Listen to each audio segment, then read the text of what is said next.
Chapter 2. It was nearly 8 o'clock. The two young men hurried to Bakaliev's to arrive before Luzhin. "Who was that?" asked Razumikhin as soon as they were in the street. "It was Svidrigailov, that landowner whose house my sister was insulted in when she was their governess. She was turned out by his wife, Marfa Petrovna, because he kept persecuting her with his attention. This Marfa Petrovna begged Dunya's forgiveness afterwards, and she's just died suddenly. That was the woman we were talking about this morning. I don't know why I'm afraid of him. He came here at once after his wife's funeral. He is very strange, and he is determined to do something. We must protect Dunya from him. That's what I wanted to tell you." "Protect her? What can he do to harm Avdotia Romanovna?" "Thank you, Rodya, for telling me about it. We will protect her. Where does he live?" "I don't know." "Why didn't you ask? What a pity. I'll find out, though." "Did you see him?" asked Raskolnikov after a pause. "Yes, I took notice of him. I took careful notice of him." "You did really see him? You saw him clearly?" Raskolnikov insisted. "Yes, I remember him perfectly. I would recognize him in a crowd of 1,000. I have a good memory for faces." They were silent again. That's all right," muttered Raskolnikov. "Do you know, I keep thinking that it may have been a hallucination." "What do you mean? I don't understand." "Well, you all say," Raskolnikov went on, twisting his mouth into a smile, "that I'm mad. I thought just now that perhaps I really am mad, and that I just saw a ghost." "What do you mean?" "Why, who can tell? Perhaps I am really mad, and perhaps everything that happens these days is just my imagination." "Now, Rodya, you have been upset again. But what did he say? What did he come for?" Raskolnikov did not answer. Razumikhin thought for a minute. "Now, let me tell you my story," she began. "I came to you. You were asleep. Then we had dinner, and then I went to Porfiry's. Zametov was still with him. I tried to start, but it was no use. I couldn't speak in the right way. They don't seem to understand and can't understand, but they aren't even slightly ashamed of themselves. I drew Porfiry to the window and began talking to him, but it was still no use. He looked away, and I looked away. At last I shook my fist in his ugly face and told him as a cousin I'd brain him. He just looked at me, and I cursed and left. That was all. It was very stupid. I didn't say a word to Zametov. But you see, I thought I'd made a mess of it, but as I went downstairs a brilliant idea struck me. Why should we bother? Of course, if you were in any danger or anything, but why should you care? You shouldn't care about them at all. We shall have a laugh at them afterwards, and if I were in your place I'd mystify them more than ever. How ashamed they'll be afterwards! Damn them! We can thrash them afterwards, so let's laugh at them now." "Definitely," answered Raskolnikov. "But what will you say tomorrow?" he thought to himself. Strangely enough, until that moment it had never occurred to him to wonder what Razumikhin would think when he knew. As he was thinking, Raskolnikov looked at him. Razumikhin's account of his visit to Porfiry held very little interest for him. So much had come and gone since then. In the corridor they found Luzhin. He had arrived punctually at 8 and was looking for the number, so all three went in together without greeting or looking at one another. The young men walked in first, while Peter Petrovitch, in order to preserve his good manners, lingered a little in the passage, taking off his coat. Pulcheria Alexandrovna came forward at once to greet him in the doorway. Dunya was welcoming her brother.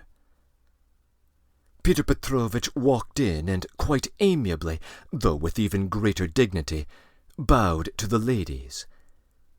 He looked, however, as though he were a little offended and could not yet recover his composure.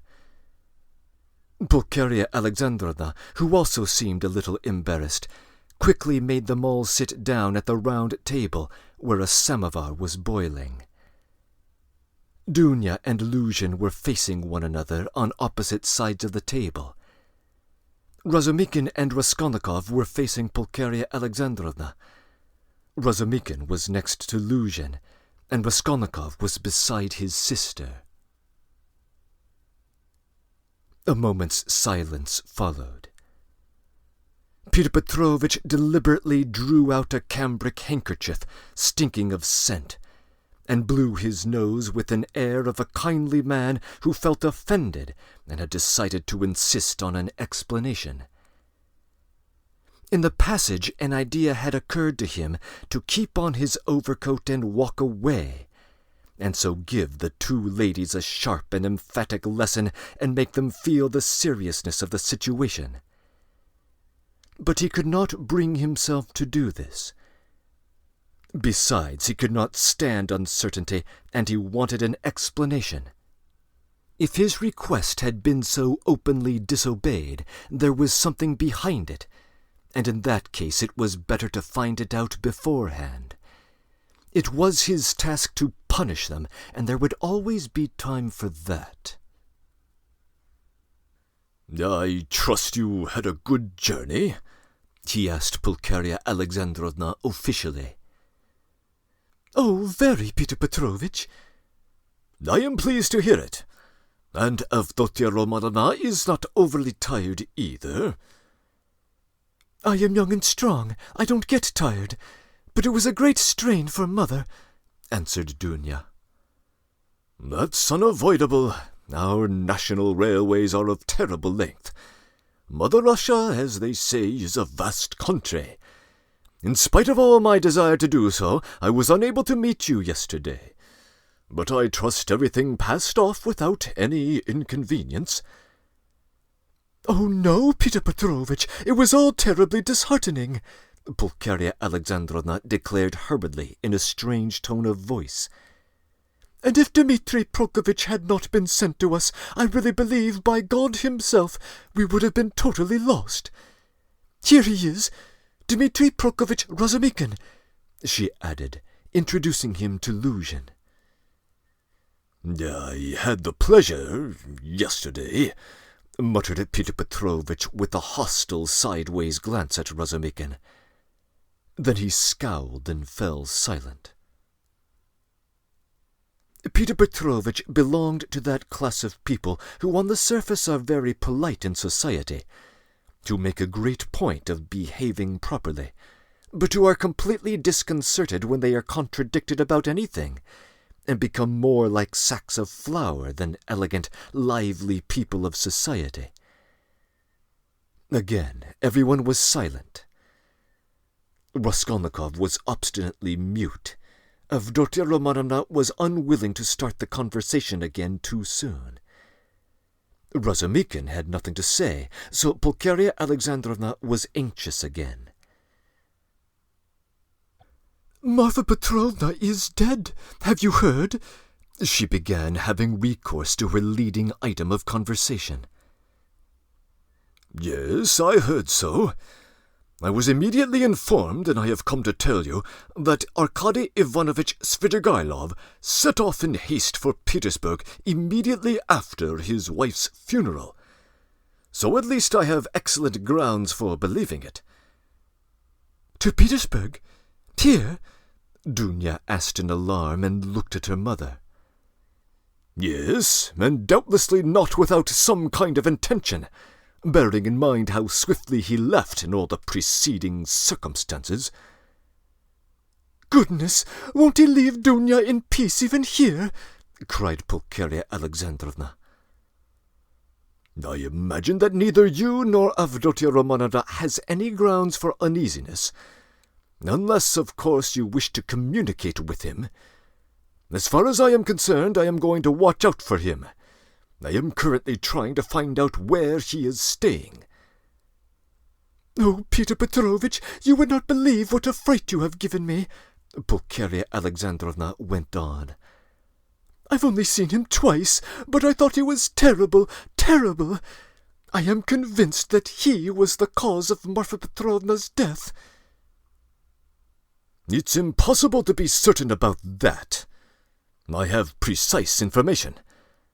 I do not dispute that he may have accelerated the course of events by the moral influence, so to say, of the offence. But as to his general conduct and moral characteristics, I agree with you. I do not know whether he is well off now, and precisely what Marfa Petrovna left him. This will be known to me within a very short period. But no doubt here in Petersburg, if he has any financial resources, he will lapse at once into his old habits. He is the most vicious, depraved specimen of that particular type. I have considerable reason to believe that Marfa Petrovna, who was unfortunate enough to fall in love with him and to pay his debts 8 years ago, was also of service to him in another way. Solely by her exertions and sacrifices, a criminal charge, involving an element of fantastic and homicidal brutality, for which he might well have been sentenced to Siberia, was hushed up. That's the sort of man he is, if you care to know. Good heavens! Cried Pulcheria Alexandrovna. Raskolnikov listened attentively. Are you speaking the truth when you say that you have got evidence of this? Dunya asked sternly and emphatically. I only repeat what I was told in secret by Marfa Petrovna. I must observe that from the legal point of view, the case was far from clear. There was, and I believe still is, living here a woman called Reslik, a foreigner, who lent small sums of money at interest and did other commissions, and with this woman Svidrigailov had for a long while close and mysterious relations. She had a relation, a niece, I believe, living with her, a deaf and dumb girl 15 years of age, or perhaps not more than 14. Reslik hated this girl and grudged her every crust. She used to beat her mercilessly. One day the girl was found hanging in the garret. At the inquest the verdict was suicide. After the usual proceedings the matter ended, but later on information was given that the child had been cruelly outraged by Svidrigailov. It is true this was not clearly established. The information was given by another German woman of notorious character, whose word could not be trusted. No statement was actually made to the police, thanks to Marfa Petrovna's money and efforts. It did not get beyond gossip. And yet the story is a very significant one. You heard, no doubt, Avdotia Romanovna, when you were with them, the story of the servant Philip, who died of ill treatment he received 6 years ago, before the abolition of serfdom. I heard on the contrary that this Philip hanged himself. That is true, but what drove him, or rather perhaps disposed him to suicide, was the systematic persecution and severity of Mr. Svidrigailov. I don't know that, answered Dunya dryly. I only heard a strange story that Philip was some type of hypochondriac, a sort of domestic philosopher. The servants used to say he read himself silly, and that he hanged himself partly because of Mr. Svidrigailov's mockery of him, and not the injuries he inflicted. When I was there he behaved well to the servants, and they were actually fond of him. though they certainly did blame him for Philip's death. I notice, Avdotia Romanovna, that you seem disposed to undertake his defence all of a sudden, Luzhin observed, twisting his lips into an ambiguous smile. There's no doubt that he is an astute man and charming where ladies are concerned, of which Marfa Petrovna, who has died so strangely, is a terrible example. My only desire has been to be of service to you and your mother with my advice, in view of the renewed efforts which may certainly be anticipated from him. For my part, it's my firm conviction that he will end up in debtor's prison again. Marfa Petrovna had not the slightest intention of leaving him anything substantial, given his children's interests, and if she left him anything, it would only be the slightest means on which to get by, something insignificant, which would not last a year for a man of his habits. "Peter Petrovitch, I beg you," said Dunya, "don't say anything else about Mr. Svidrigailov. It makes me miserable."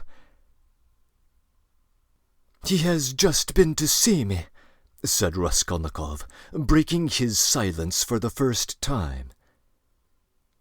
There were exclamations from everyone, and they all turned to him. Even Peter Petrovitch's interest was aroused. "An hour and a half ago he came in when I was asleep, woke me up, and introduced himself," Raskolnikov continued. "He was fairly cheerful and at ease, and hopes that we shall become friends. He is particularly anxious, by the way, Dunya, to arrange an interview with you, at which he asked me to be present. He has a proposition to make to you, and he told me about it. He told me, too, that a week before her death, Marfa Petrovna left you 3,000 roubles in her will, Dunya, and that you will receive the money very soon." "Thank God!" cried Pulcheria Alexandrovna, crossing herself. "Pray for her soul, Dunya." "It's a fact," broke from Luzhin. "Tell us, what more?" Dunya urged Raskolnikov.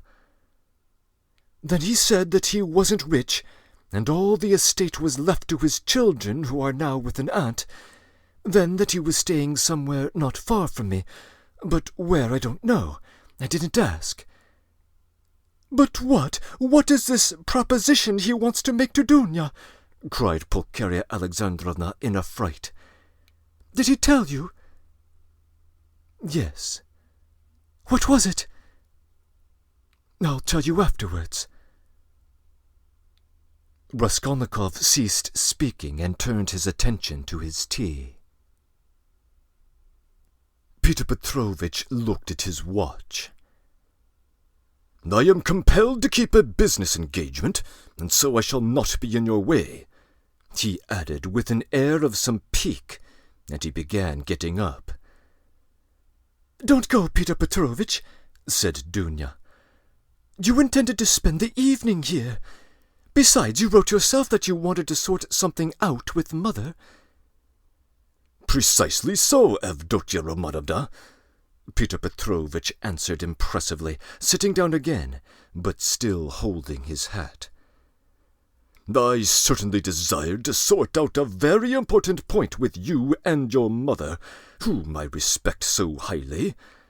But as your brother cannot speak openly in my presence about Mr. Svidrigailov's proposals, I too do not desire and am not able to speak openly, in the presence of others, about certain matters of the greatest importance. Moreover, my most insistent and urgent request has been disregarded." Assuming an aggrieved air, Luzhin lapsed into dignified silence. "Your request that my brother should not be present at our meeting was disregarded solely because I wanted to disregard it," said Dunya. "You wrote that you had been insulted by my brother. I think you must explain this at once, and you must be reconciled. And if Rodia really has insulted you, then he should and will apologize." Peter Petrovitch took a stronger line. There are insults, Avdotia Romanovna, which no good will can make us forget. There is a line in everything which it is dangerous to overstep, and when it has been overstepped there is no return." "That wasn't quite what I was talking about, Peter Petrovitch," Dunya interrupted with some impatience. "Please understand that our whole future now depends on whether all this can be explained and set right as soon as possible. I am telling you frankly from the start that I cannot look at it in any other light, and if you had the slightest regard for me, this business must end today, however hard that may be. I repeat that if my brother is to blame, he will ask your forgiveness." "I am surprised that you put the question like that," said Luzhin, getting more and more irritated. "Respecting and, so to say, adoring you, I may at the same time very well indeed be able to dislike a member of your family. Though I lay claim to the happiness of your hand in marriage, I cannot accept duties incompatible with—" "Ah, don't be so ready to take offence, Peter Petrovitch," Dunya interrupted with feeling, "and be the sensible and generous man I have always considered, and wish to consider, you to be. I've given you a great promise. I am engaged to you. Trust me in this matter, and believe me, I shall be capable of judging impartially. My assuming the part of judge is as much a surprise for my brother as for you. When I insisted that he come to our interview today after your letter, I told him nothing about what I meant to do. You must understand that, if you are not reconciled, I must choose between you. It must be either you or he. That is how the question rests on your side and on his. I don't want to be mistaken in my choice, and I must not be. For your sake, I must break off with my brother. For my brother's sake, I must break off with you. I can find out for certain now whether he is behaving like a brother to me, and, as a matter of fact, I would like to. And I can also find out whether I am dear to you, whether you respect me, whether you are the husband for me." "Avdotia Romanovna," Luzhin declared in an offended tone, "your words have too many implications for me. Moreover, they are offensive in view of the position I have the honor to occupy in relation to you. To say nothing of your strange and offensive behavior in setting me on a level with an insolent boy, you admit the possibility of breaking your promise to me. You say, you or he, thereby showing how unimportant I am to you. I cannot let this pass, considering the relationship and the obligations existing between us." "What?" cried Dunya, flushing. "I set your interest beside everything that has up until now been most precious in my life, what has made up the whole of my life, and here you are offended because I haven't sufficiently taken you into account." Raskolnikov smiled sarcastically. Razumikhin fidgeted, but Peter Petrovitch did not accept her rebuke. On the contrary, at every word he became more persistent and irritable, as though he relished it. "Love for the future partner of your life, for your husband, ought to outweigh your love for your brother," she pronounced sententiously. "And in any case I cannot be put on the same level. Although I said so emphatically that I would not speak openly in your brother's presence, nevertheless I now intend to ask your dear mother for a necessary explanation on a point of which is extremely important to my dignity. Your son," he turned to Pulcheria Alexandrovna, "yesterday in the presence of Mr. Razumikhin, or I think that's it, excuse me, I have forgotten your surname," he bowed politely to Razumikhin, "insulted me by misrepresenting the idea I expressed to you in a private conversation over coffee, That is, that marriage to a poor girl who has had her fair share of troubles is more advantageous from the conjugal point of view than a marriage to a girl who has lived in luxury, since it is more profitable for the moral character. Your son intentionally exaggerated the significance of my words and made them ridiculous, accusing me of malicious intentions, and, as far as I could see, relied on your correspondence with him. I shall consider myself happy, Pulcheria Alexandrovna, if you could convince me of the opposite conclusion, and thus considerately reassure me. Please let me know in what terms precisely you repeated my words in your letter to Rodion Romanovich. I don't remember, faltered Pulcheria Alexandrovna. I repeated them as I understood them. I don't know how Rodia repeated them to you. Perhaps he exaggerated. He could not have exaggerated them unless you gave him good cause. Peter Petrovitch, Pulcheria Alexandrovna declared with dignity, the proof that Dunya and I did not take your words in a very bad sense is the fact that we are here. Good mother, said Dunya approvingly. Then this is my fault again, said Luzhin, aggrieved. Well, Peter Petrovitch, you keep blaming Rodion, but you yourself have just written something false about him, Pulcheria Alexandrovna added, gaining courage. I don't remember writing anything false. You wrote, Raskolnikov said sharply, not turning to Luzhin, that I gave money yesterday, not to the widow of the man who was killed, as was the case, but to his daughter, whom I had never seen until yesterday. You wrote this to cause a rift between me and my family, and so you added coarse expressions about the conduct of a girl whom you don't know. That is all the meanest sort of slander. Excuse me, sir, said Luzhin, quivering with fury.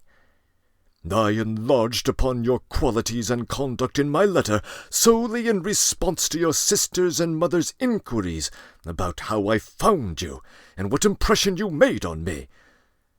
As for what you've referred to in my letter, be so good as to point out one word of falsehood. Show, that is, that you didn't throw away your money, and that there are not worthless persons in that family, however unfortunate. To my thinking, you, with all your virtues, are not worth a little finger of that unfortunate girl at whom you choose to throw stones. Would you go so far, then, as to let her associate with your mother and sister? I have done so already, if you care to know. I made her sit down today with Mother and Dunya. Rodia, cried Pulcheria Alexandrovna. Dunya crimsoned. Razumikhin knitted his brows. Luzhin smiled with lofty sarcasm. You may see for yourself, Avdotia Romanovna, he said, whether it is possible for us to agree. I hope now that this question has been dealt with once and for all. I will withdraw in order not to hinder the pleasures of family intimacy and the discussion of secrets. He got up from his chair and took his hat. But before I withdraw, I would like to request that in future I may be spared similar meetings and, so to say, compromises. I appeal particularly to you, my dearest Pulcheria Alexandrovna, on this subject, as my letter was addressed to you and no one else. Pulcheria Alexandrovna was a little offended. You seem to think we are completely under your authority, Peter Petrovitch. Dunya has told you the reason she disregarded your desire. She had the best intentions. You even write as though you were giving me orders. Should we consider every desire of yours an order? Let me tell you, on the contrary, that you ought to show particular sensitivity and consideration for us now, because we have thrown up everything, and we have come here relying on you, and so we are in any case, in a sense, in your hands." "That is not quite true, Pulcheria Alexandrovna, especially at the moment when news has come of Marfa Petrovna's legacy, which seems indeed very timely, judging from the new tone which you are taking with me," he added sarcastically. "Judging from that remark, we may certainly assume that you were counting on our helplessness," Dunya observed irritably. "But now, in any case, I cannot count on it, and I am particularly unwilling to hinder your discussion of Arkady Ivanovich Svidrigailov's secret proposals, which he has entrusted to your brother, and which, I perceive, interest you greatly, perhaps even favourably." "Good heavens!" cried Pulcheria Alexandrovna. Razumikhin could not sit still on his chair. "Aren't you ashamed now, Dunya?" asked Raskolnikov. "I am ashamed, Rodya," said Dunya. "Peter Petrovitch, get out!" She turned to him, white with anger. Peter Petrovitch had apparently not expected this type of conclusion. He had too much confidence in himself, in his power, and in the helplessness of his victims. He could not believe it even now. He turned pale, and his lips quivered. "Avdotia Romanovna, if I go out of this door now, after such a dismissal, then you can be sure I will never come back. Consider what you are doing. My word is unshakable." "What insolence!" cried Dunya, springing up from her seat. "I don't want you to come back again." "What? So that's how it stands?" cried Luzhin, entirely unable to believe in the disagreement to the last, and now totally at a loss. "So that's how it stands? Do you realize, Avdotia Romanovna, that I can protest?" "What right do you have to speak to her like that?" Pulcheria Alexandrovna intervened hotly. "And what can you protest about? What rights do you have? Should I give Dunya to a man like you? Go away, leave us alone. We are to blame for having agreed to the wrong course of action, and I above all." "But you have bound me, Pulcheria Alexandrovna," Luzhin stormed in a frenzy, "by your promise, and now you deny it, and, besides, I have been led on account of that into expenses." This last complaint was so characteristic of Peter Petrovitch that Raskolnikov, pale with anger and with the effort of restraining it, could not help breaking into laughter. But Pulcheria Alexandrovna was furious. "Expenses? What expenses? Are you talking about our trunk? But the conductor brought it for nothing for you. Mercy on us, we have bound you. What are you thinking about, Peter Petrovitch? It was you who bound us, hand and foot, not we." "Enough, mother, no more, please," Avdotia Romanovna begged them. "Peter Petrovitch, please go." "I am going, but one last word," he said, quite unable to control himself.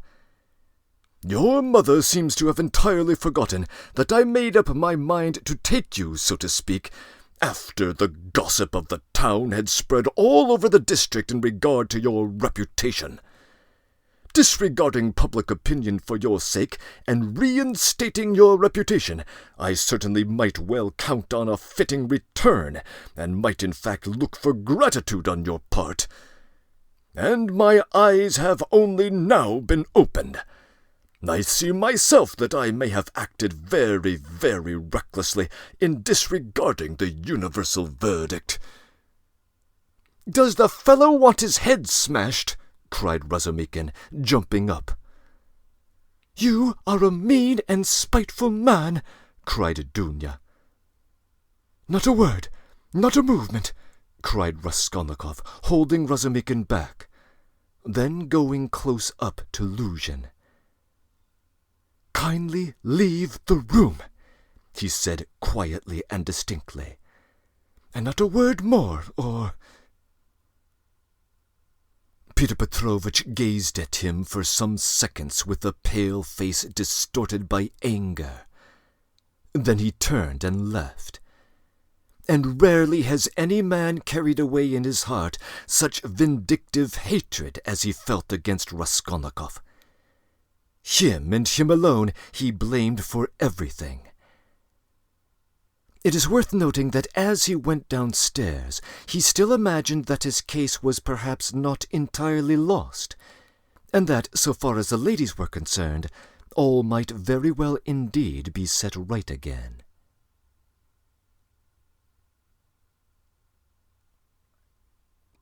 Breaking in. Most of this chapter needs no comment, but it is worth observing a couple of details about Svidrigailov's backstory. First, we hear details in this passage about the alleged abuse and subsequent suicide of a serf named Philip. This is the same person as Filka, the ghost of which Svidrigailov confessed to having seen in the last chapter. We still have some ambiguity about the severity of Svidrigailov's blameworthiness in causing this death. There is rather less ambiguity about his culpability over the death of the teenage deaf and dumb girl, assuming that Luzhin is a reliable source of information. Apparently, Svidrigailov had raped or molested the girl, inducing the shame that led to the suicide. Her abusive aunt, this Madame Reslik, is hardly innocent in the affair either. We have heard that latter name before. In Part 3, Chapter 4, after trailing Sonia to her address, Svidrigailov informs her that he is staying next door, in the apartment of one Madame Reslik. So he has indeed had business with this woman, which gives some credence to Luzhin's sordid story. End of comments.